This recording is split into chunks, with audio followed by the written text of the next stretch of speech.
The echoing footsteps. I just moved into my new apartment. It was a small place in a quiet, older building. The rent was cheap, and I figured that maybe the place had a bit of character. It wasn't the most glamorous, but I was excited for a fresh start. On the first night after unpacking, I decided to take a shower. The bathroom was small, the walls old and cracked. But there was one thing that bothered me. Every time I turned on the water, the lights flickered. I checked the bulbs earlier, and they seemed fine. It happened every time I ran the tap, no matter the time of day or how long I left the water running. I chalked it up to faulty wiring and dismissed it. That night, as I was trying to sleep, I heard it. Footsteps. Slow, echoing footsteps coming from the hallway outside my door. At first, I thought it was just the building settling or maybe someone walking by. But it didn't stop. I listened carefully as they grew louder, closer. They weren't hurried. They were methodical, like someone was pacing back and forth just outside my door. I lay frozen, my heart pounding in my chest. The footsteps didn't stop. They kept going, one step after another, circling the hallway outside. Then silence. I strained to hear anything, but it was eerily quiet. I mustered the courage to peek outside, but the hallway was empty. The dim light from the hallway illuminated the floor in front of my door, and there was nothing unusual. I couldn't shake the feeling that I was being watched, so I went back to bed, trying to convince myself it was just my imagination. The next day, I called the landlord to ask if anyone had been in the building recently. He assured me that the place had been vacant for months before I moved in. No one should have been walking around at night. I shrugged it off, but that night, the footsteps came again. This time, it was even worse.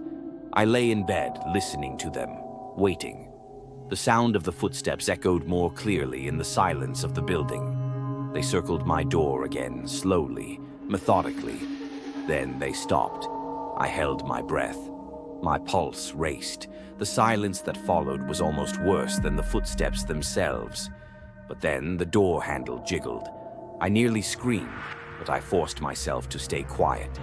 The door handle shook again, as if someone on the other side was trying to get in. I didn't move, too terrified to even breathe. It wasn't until I heard a whisper, soft and barely audible, that I understood. It was a voice, muffled but unmistakable. "I know you're there." My body went cold. The voice sounded familiar, like someone I should know, but I couldn't place it. The door handle stopped jiggling, but the footsteps resumed. They walked away, fading into the distance, but I could still hear them. So clear, so deliberate, like they were still circling the hallway. I didn't sleep that night.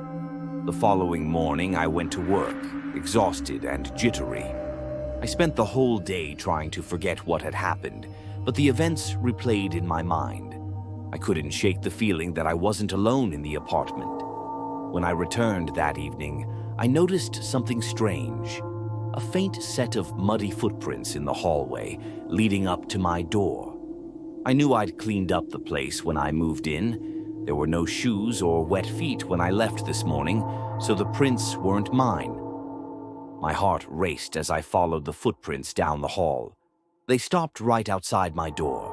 I stood there for a moment, just staring at them. That's when I heard the voice again, this time even closer. "I know you're here." I spun around, but no one was there. I didn't waste time. I grabbed my things and left, not looking back. I stayed with a friend that night, too afraid to return. But after a few days, I went back, hoping the odd occurrences would stop. But they didn't. The footsteps still echoed every night, slow and deliberate, never ceasing. And the whispers came too, just as chilling as before. Only now I wasn't alone. The voice, that voice was no longer muffled. It was clearer, stronger, like it was standing right beside me. And the last thing it said, before the footsteps stopped completely, was, "I'm waiting."